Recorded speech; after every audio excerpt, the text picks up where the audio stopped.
Christine, ġifieri l-ewwel. Madam President, awguri minn qalb. Moment imprezzabbli anke għalina li qegħdin naqsmu miegħek. Mistoqsija waħda,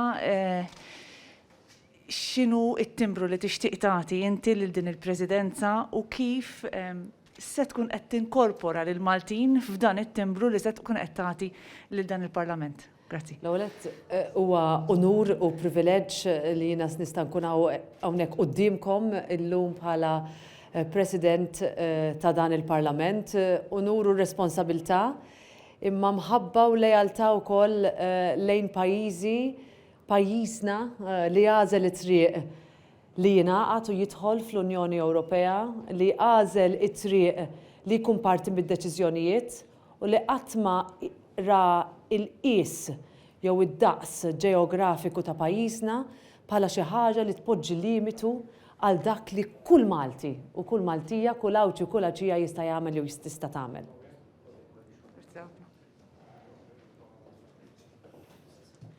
Dr. Metzola, grazzi tal-li ovvjament għatittina l-kommenti tijak. Inti ksibt repa konvinċenti, id-distak kien konvinċenti, pero inti wkoll membru parlamentari Ewropew. Kif ħat assigura li iżomm il-bilanċ bejn l-interessi bħala membru parlamentari Maltija, eletta ġifieri mill-elettorat Malti, u li tatwa b'mod effettiv sa responsabiltajiet ġodda li għandek? L-ewwel nett naħseb li bħala President ir-rwol tiegħi wkoll ser ikun biex inżid il-viżibilità ta' din l-istituzzjoni f'kull stat membru inkluż f'pajjiżna. Hemm bżonn li jkun hemm iżjed viżibilità, hemm bżonn li nikkomunikaw il-messaġġi b'mod iżjed effettiv.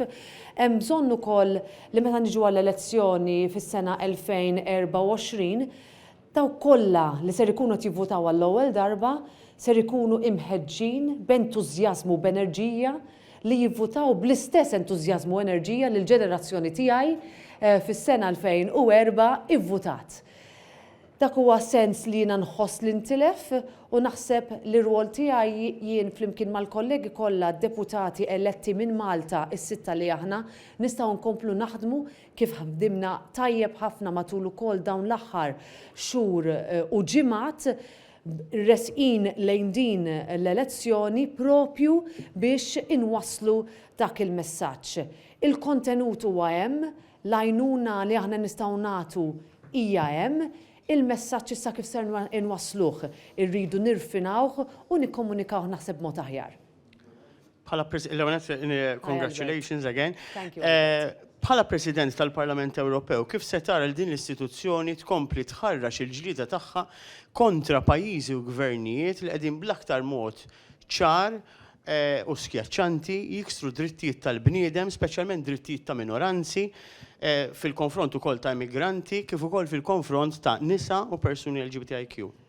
Dan il-Parlament, anzi din l-istituzzjoni, jekk tqabbilha mal istituzzjonijiet l-oħrajn hija l-istituzzjoni li għall-iżjed tista' tgħid voċifera f'termini ta' difiża tal-inugwaljanzi, ġlieda kontra il-faqar, protezzjoni ta' minu emarġinat u protezzjoni wkoll tal-minoranzi. Il-pożizzjoni hija ċara, hemm maġġoranzi kbar, dik hija maġġoranza li jiena nifforma parti minnha u nista' ngħid il-membri kollha deputati Maltin jiffurmaw parti minnha dik il-maġġoranza u allura il-pjattaforma hija hemm.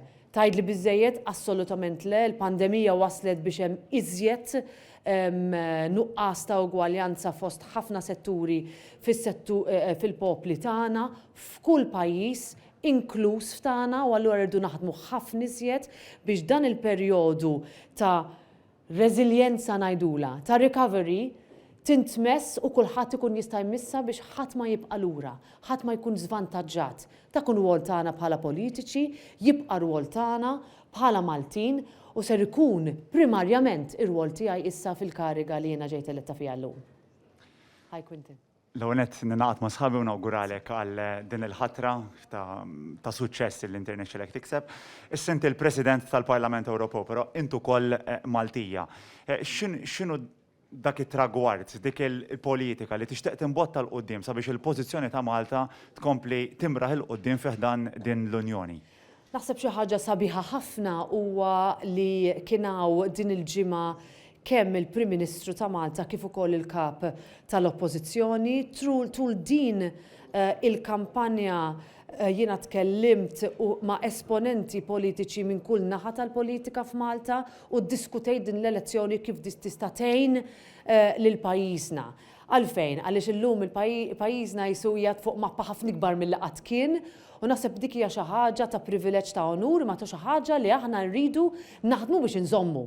U nżommu billi nassiguraw li d-drittijiet jibqgħu jkunu protetti, li l-valuri tagħna ikunu msaħħa, li dak kollu li niġġieldu għalih ikun salvagwardjat, meta nitkellmu dwar protezzjoni pereżempju tal-ġurnalisti, l-indipendenza tal-istituzzjonijiet, dawn huma kollha mistoqsijiet li aħna nistaqsu f'kull pajjiż, inkluż fil-pajjiż tagħna huma mistoqsijiet li ser ikomplu jiġu mistoqsija minn dan il-Parlament. Fil-fatt il-mandat tagħna jgħid li jien għandi inkun iżjed voċifera f'Parlament li irrid jassigura li jkun hemm livell ekwu ta' drittijiet u valuri f'kull pajjiż tal-Unjoni Ewropea. Grazzi ħafna u nħarsu l-qoddim li nilqgħu dal-waqt fil-programm topic. Grazzi, Quentin. Riklama l-programm. So, Nicole Mela from Malta today. Obviously, this is a very historic moment for Malta, and a historic moment for you, obviously, nonetheless.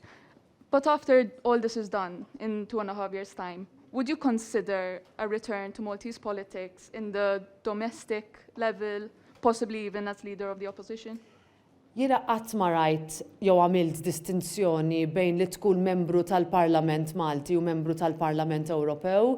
Is-sistema tagħna elettorali hija waħda demokratika ħafna li twassal biex inti tkun responsabbli u accountable għal kull min ikun tak jew f'dak ir-responsabilità f'dan ir-rigward. Jiena ġejt f'data flimkien mal-5 sħabi f'dan il-Parlament 2.5 snin ilu, għad baqalna 2.5 snin oħra biex inservu f'dak il-mandat.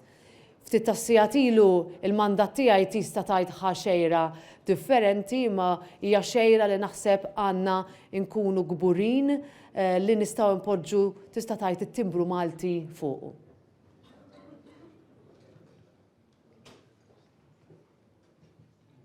Hi, Miguel minn Newsbook. L-ewwel nett nawguralek, Sinjora President. Grazzi, Miguel. X'se tagħmel biex l-Ewropa tħaddan aktar il-valuri li jsawru u tfittex appoġġ brabta mal-vjaġġi ta' immigranti li jaslu fil-frontieri Ewropej? Grazzi. Din hija diskussjoni li bħalissa hija imqanqla ħafna f'dan il-Parlament, bħalissa għaddejjin negozjati fuq pakkett ta' liġijiet dwar l-immigrazzjoni u l-ażil. Huma varji is-suġġetti kemm bħala akkoljenza, kemm bħala return, kemm bħala solidarjetà, kemm bħala distribuzzjoni ta' responsabilità.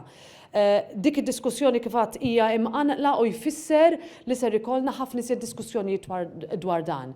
Il-maġġoranzi naħseb li nistgħu insibuhom f'din il-Kamra qatt huma diffiċli titħares lejn min irid li jkollu politika vera tal-immigrazzjoni, politika effiċenti, politika li tħenn, politika li tirrispetta l-ħajja ta' kull min qed jagħmel dak it-traġett tant diffiċli biex jipprova jsib ħajja aħjar fl-Ewropa jew f'post li mhux il-pajjiż tiegħu fejn huwa wisq perikolus għalih.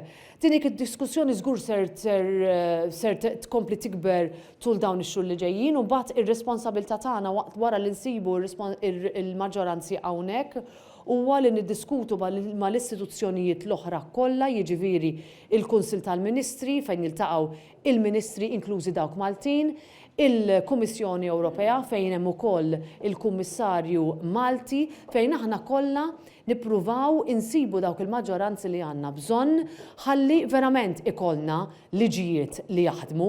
Sissa is-suċċessi f'dan il-qasam kienu few and far between. Jiena ser nagħmel ħilti biex nipprova li fl-aħħar mill-aħħar li fl-aħħar nett ikollna żblokk ta' din is-sitwazzjoni li hija tista' tgħid ferita li ilna nesperjenzaw għal dawn is-snin 20 ta' snin. Thank you. Hi, Hi, Julian. President Metsola. Congratulations, like the rest of my colleagues said. I think obviously it's a testament to your popularity in the Parliament that the only serious question you faced, even in today's press conference, was about the abortion issue. Now, today you said you're going to represent the European Parliament's position. Does that mean that you're going to, or at least what can you do to persuade a country like Malta to better respect or better provide for safe access to abortions and reproductive rights and sexual health?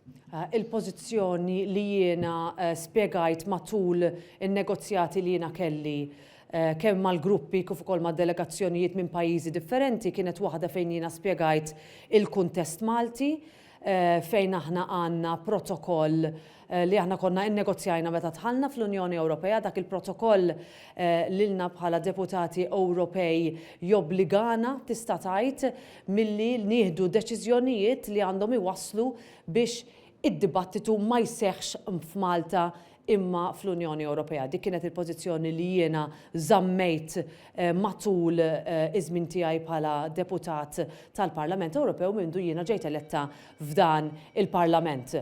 Issa, wara il-mistoqsijiet li jiena irċevejt, il-pożizzjoni tiegħi hija ċara bħalma hija fuq kull suġġett ieħor li jiena il-pożizzjoni tiegħi għandha tkun il-maġġoranza ta' dan il-Parlament u hija dik il-pożizzjoni li jiena ser nikkomunika u niddiskuti f'kull pajjiż membru tal-Unjoni Ewropea. Thank you. I'll keep